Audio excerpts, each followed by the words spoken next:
Look at the angle of the Great Pyramid of Giza.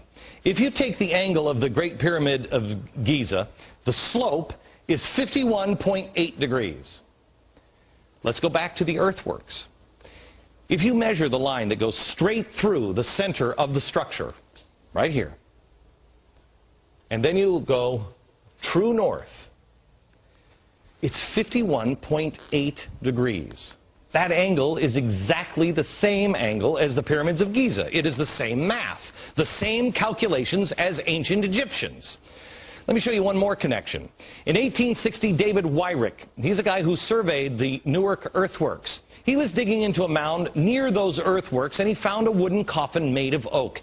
They opened up the coffin and found a skeleton of a man holding a little box. It was about 8.10 inches in size. The box had been cemented shut here.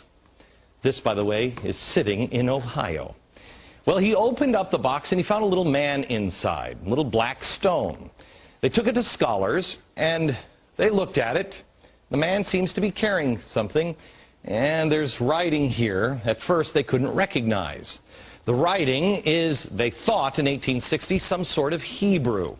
Well, finally, about 20 years later, they found some rabbis living in the area, and the rabbis looked at that, and they could read it. They said it was an old kind of block Hebrew, and it was a rendition of the Ten Commandments.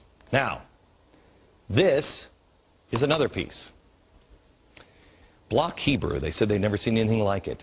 Mainstream archaeologists at the time called this a hoax. But then in 1900, or just about after 1900, in Israel, they found the same block-style Hebrew writing. Mainstream archaeologists still dismiss the findings. They found it in Israel, and they found it in Ohio. But there was another stone that they found that they couldn't argue. This is the Bat Creek stone. It was found during the course of an official Smithsonian evacuation. The Smithsonian didn't understand the meaning of the writing on the stone. They thought it was Cherokee, since it came from Cherokee country. They didn't realize that it's actually Hebrew. They had published this originally upside down. They threw it in a box at the bottom of the Smithsonian, put it in the basement. Many years later, a scholar took it out of the box, looked at it, and went, oh my gosh, it's upside down. It's Phoenician, ancient Hebrew.